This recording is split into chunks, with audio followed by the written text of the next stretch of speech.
I think that for me, this is very vulnerable. I don't really share, I do share my writing, but very selectively. And this actually was a challenge for me to be so visible. And I think one of the biggest challenges for me personally in a moment like this is to be comfortable with being visible, to be comfortable with using the voice, with raising my voice, because it's so easy to just stay invisible, because that's our cultural and historical context all the time. And so for this to be here where it is, in the city that it's in, I think it's quite symbolic. It takes vulnerability to make art, and it takes vulnerability to share art. As a Black woman specifically, it comes with responsibility. And I just want to remember and acknowledge that people have shed blood for me to be here. Indigenous people have, my ancestors have, and I want to just carry it with strength, honestly. Okay. I love Suzie. I love your work. I love your writing. I feel like I haven't heard it as much as I have recently, and it's just, honestly, it's an honor to have your words there and to see the meaning of something be what it is, which is something layered, which is something that isn't just gender-based violence. It's just not a conversation that stays in there. It's layered, and it involves multiple narratives, multiple contexts. Without Jess, this wouldn't be here, honestly. And I consider you a comrade, and I'm really grateful for this. And I think this has been a true collaboration, and it's in its truest forms in every way. Just asking questions, listening to each other, silence, just figuring things out together. And it's honestly been such a pleasant and inspiring process.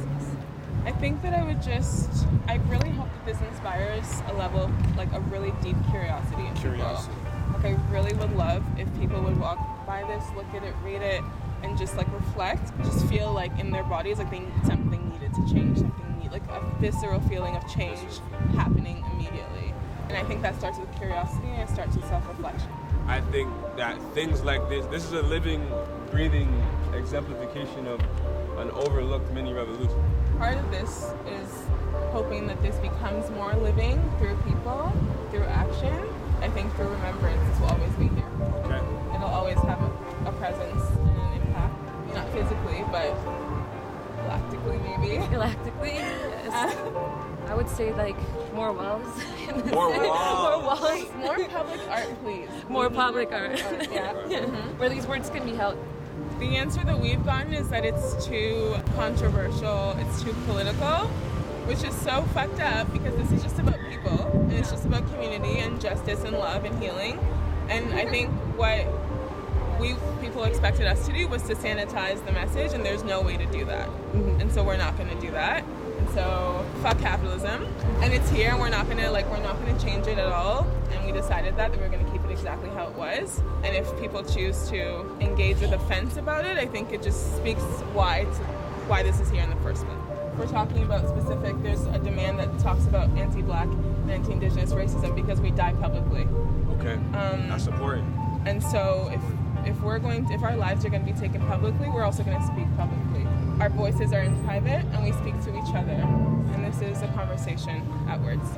I don't know, it just comes back to all the process that I came to speaking to an invitation as well, and there's work to be done internally by every single person, and this is an outward position of, I guess that's what public art does. The privilege for me last year to make a wall about gender-based violence while people in Mexico are painting the walls and getting arrested, we're seeing here with the monument. We wanted to make something that would actually disrupt how people look at personal activism and community activism. This is going to live with me because of the friendships that have come out of this.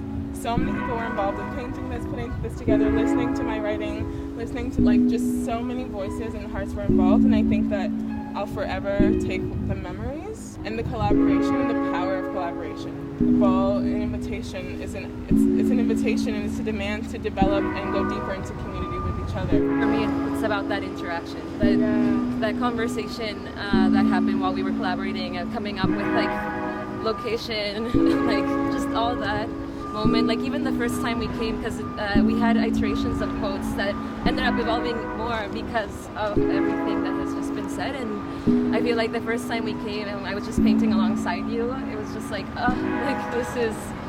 this is this is everything for me, you know?